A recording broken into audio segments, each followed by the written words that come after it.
It's time for Around the Ozarks News, brought to you by the Springfield-Greene County Park Board, Blue Current, and Thompson Sales.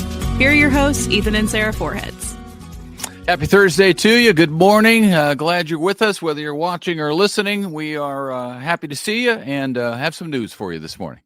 All right. Multiple Forsyth High School students are recovering after a school bus mishap that happened on Tuesday.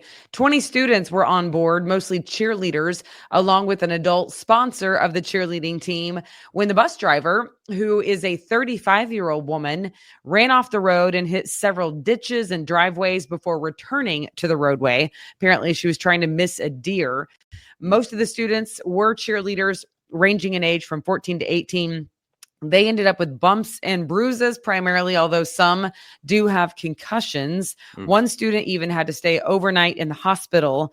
All of them are expected to be just fine eventually. Man, that's a scary deal. Anytime a bus is involved in a crash like that, because there's no seatbelts. I mean, we've been over this a million times in the news. Should buses have seatbelts? They don't have seatbelts. But they're still one of the safest forms of transportation. I hate it for the 35-year-old woman driver because she was trying to miss a deer. And if you know the Reed's Spring area, it is windy and there are deer everywhere. And I feel bad for her too, because that's terrible to have to make that phone call. Well, it's a terrible decision you have to be confronted with in a split second. I mean, the better option is to hit the deer. You're in a bus, but it's hard to think all of that through as you're driving, because your first initial reaction is to swerve to avoid whatever it is in the road. So, anywho, they are going to be okay eventually. Okay, how about no heat right now? Can you imagine? Pretty chilly out there. That was the case Tuesday at Central High School for much of the day. You guessed it. It was all due to a frozen piece of equipment. A regulator that helps bring natural gas into the school froze over. So city utilities had to fix the problem. The heat is back on and no more parkas inside the classroom. You know? An old church gym in Springfield will be demolished. 32 single-family homes will go in where that gym once stood if it gets passed by the city council.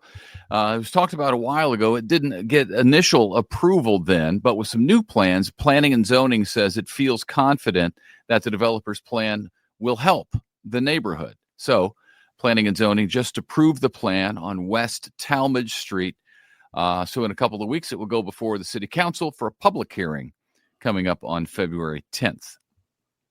Mercy and Humana are teaming up to build one of the first in our area. It's called 65 Prime Plus Clinic. They're going to build a few of these. You could think of it as a clinic just for the 65 and over age group. Place to hang out, almost like a community center, I guess. See a doctor, get your questions answered about Medicare and other things like that. They say the goal is for those 65 and older to live their best life. And who's not for that, right? As I get closer to it, I think that sounds fantastic. Yeah, I actually don't like this concept at all, though. Got to be honest with you. Not a fan. Because you know why? I go to the Y and I hang out with the 65 plus crowd and I love it a lot. And I also love that they speak to my children and speak into my children. And you know what I mean? I don't like this whole, let's segregate all of the age groups because we're missing a generational component. And I know that they're probably making a lot of money and I know that it probably makes sense, but I'm just telling you that the crowd at my gym, and it's not the only gym I've been a part of in this town, the older people at the gym have community with each other already, and they're pouring into the next generation, such as me and even the one below me. You know what I mean? Okay. Well, you've clearly thought this through a lot more than I have. I actually have. When I saw the story, I actually have thought it through. I'm not kidding, because it's they're trying to create an environment around a doctor's office, which might be helpful for a certain segment of the population, but it's also equally as helpful for them to be sharpening their mental game by talking to younger generation people and kids. And I don't know, I like the mixed ages, not only in clinics, but in churches, in schools. Like, I just feel like we're losing something whenever we just go hang out with our own age group. Sorry. There you go. That's how I feel about it. All right. For anybody who asked, that's how Sarah feels about that. In the meantime, continue the story. The group is looking to do 3 local clinics after Sarah poured cold water all over it on East Battlefield, East Republic Road, and one in Nipta on McCroskey Street. Mercy and Humana currently operate 5 65 Prime Plus clinics across Missouri, and they did not speak with her before they decided to do that. They didn't. I love Mercy, and I don't know much about Humana, but I'm sure they're great. But it's not where I want the senior citizens hanging out and congregating. I'd rather them congregate with me. Listen, I love old people. When I move to town, I go hang out at the senior center. Well, that's what I was going to say. I chose not to, but you used to love going to the senior center all the time. They're older and wiser. It's how I feel when I hang out with you every day. That's why I married a geriatric patient. Touche. Okay, moving along. Sorry, Mercy. I mean, your clinic is great, but don't take all the old people away from my gym. That's all. All right. Springfield Superintendent Granita Lathan has at least one more year with the district. SPS leaders gave her a 1-year extension on her contract. So with all the extensions, it will take her through at least the 27-28 school year. She was hired in mid-2021. Dr. Lathan says she is honored to serve. Each year, the board evaluates the job performance, including progress made on yearly goals. It was a unanimous decision for that extension this year. You might remember 1 year ago, the board only voted 4-3 to extend her contract. So congratulations to her. Kansas City Chiefs coach Andy Reid has been named yet again AFC Coach of the Year.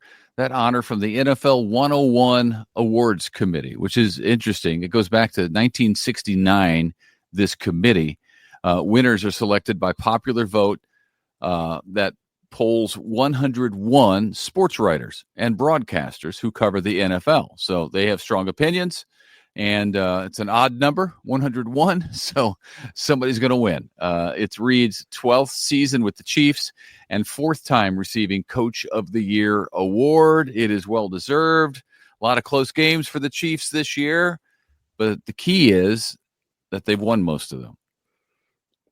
Even though they're close. That's awesome. They've won most of them. And they got another big one coming up on Sunday. I'm stuck on your comment about the sports writers and broadcasters have strong opinions. I just feel like, yes, they do. As do I. It makes sense because I'm a broadcaster. So that's true. I'm just, living up to the title, apparently. Okay, we told you earlier this week about HyVee getting rid of self-checkout. And now the HyVee on Sunshine is also getting rid of the Wahlburgers restaurant. Probably because not enough people go there, like myself. What's funny is I've seen the sign a million times and been like, I really want to try that, but I haven't actually done it. So fear not, HyVee is getting rid of that. But they have their own restaurant concept that they are bringing, and the Wahlburgers is going to close on February 18th. So that is coming up. And then a HyVee Market Grill will be taking its place. Yeah. Can I tell you something about Wahlburgers? Yeah. I've been to one time because I felt like my buddy Ron and I go to Las Vegas for March Madness. We watch basketball all day. In the evenings, we'll go out to eat. And this particular time, we had heard about Wahlburgers, Mark Wahlberg, blah, blah, blah, the brothers. Yeah. And it sounded, people talked about it. Oh, it's this great place. Kind of like, what's the other burger place that's, oh, man. It's in St. Louis. It's in Las Freddy's. Vegas. No, not Freddy's. Like high-end burgers. In-N-Out. No, Shake Shack. Shake Shack. Sorry, I was just going to start naming. Shake Shack. It was like that. It's like, oh, this new trendy thing, you got to go. So we said, all right, we're going to go. And they have TVs at this place. We'll watch a game at Wahlburgers. So we went, we ordered burgers, we got the fries, and we watched basketball. two interesting things came out of that. Number one, the food was fine. I thought it was overpriced and not as good as Shake Shack, frankly. So decided I won't go there anymore. But the game that night is the first time a number one ever fell to a 16.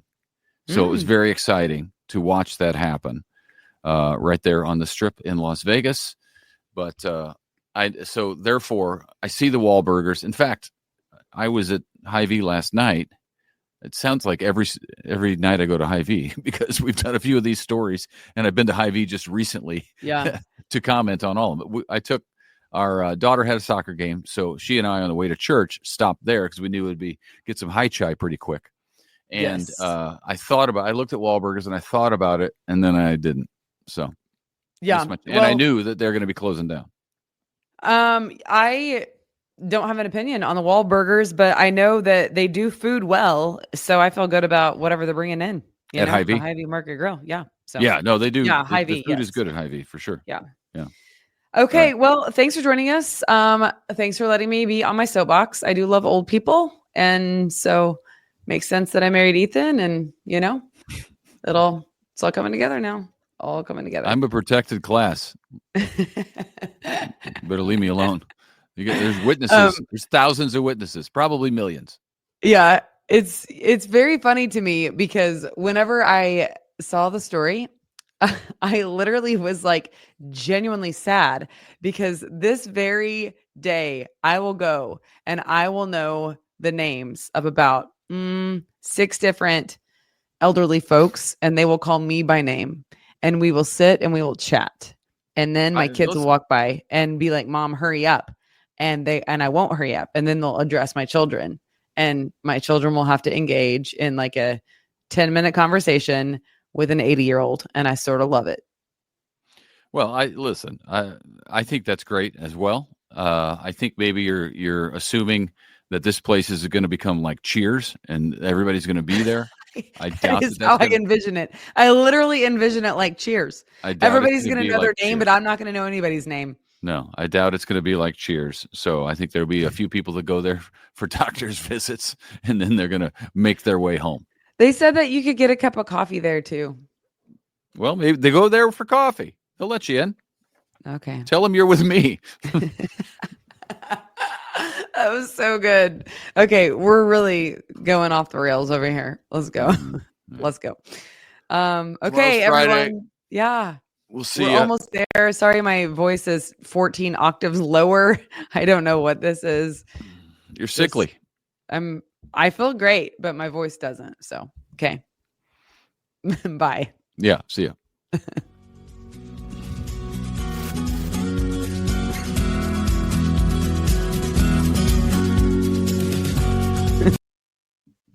It's time for Around the Ozarks Wake Up Weather, sponsored by Command Family Medicine and John's Heating and Air. Here's your host, meteorologist Abby Dyer. Good morning, everyone. We are waking up with temperatures in the low 20s across the Ozarks on this Thursday, and I have a bit of a cool down in the forecast for you today. High temperatures remaining in the 30s, but will probably be just a degree or two above freezing in most communities. I've got 33 degrees for the high temperature today. We are starting off with some low cloud cover this morning, and I think that that's going to decrease as we go through the day today. I don't expect a whole lot in the way of cloud cover as we get to the late afternoon hours, and it will be slightly cooler today than the numbers that we had out yesterday, primarily because of the lack of sunshine early on. Decreasing clouds, though, highs barely making it above the freezing point, but still above freezing. So some melting happening for those snow piles still laying around. We will continue to watch a frontal boundary push into the region, and I am expecting that we actually see an increase in temperatures as we head through the next couple of days. High temperatures are going to be back to near 50 degrees as early as Friday. So we are looking forward to a warm up, temperatures that are more normal for this time of the year. Been kind of locked in the deep freeze. I know a lot of us are getting kind of sick of it with the extreme cold in place. A small chance for precip is in the forecast this weekend, but in large part, the 7-day forecast is dry.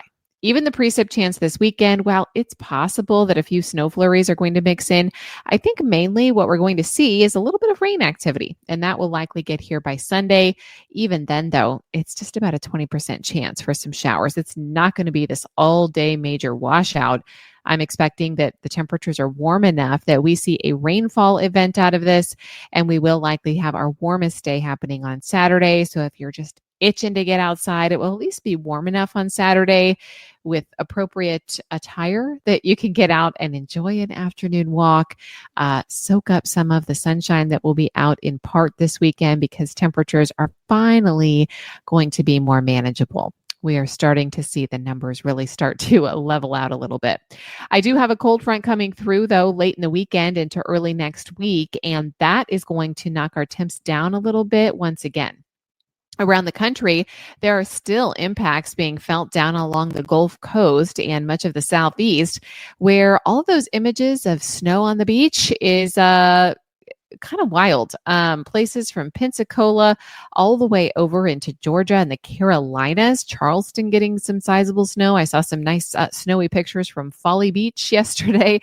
Unbelievable snowfall for the Southeast. I know a lot of folks down there are happy because this is kind of a once in a generation type of snow. I mean, yes, oftentimes they can see the snowflakes, but it's rare that they get anywhere from 4 to 12 inches that accumulate.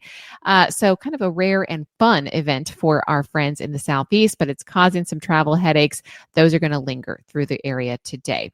We have dangerously cold temperatures then in place for the south and eastern portions of the country. Wind chill values incredibly low. We also continue to see critical fire weather conditions. That sticks around for us today, and I'm expecting that we start to see the winds back off a little bit again as we head closer to the weekend. So that will be a little bit better.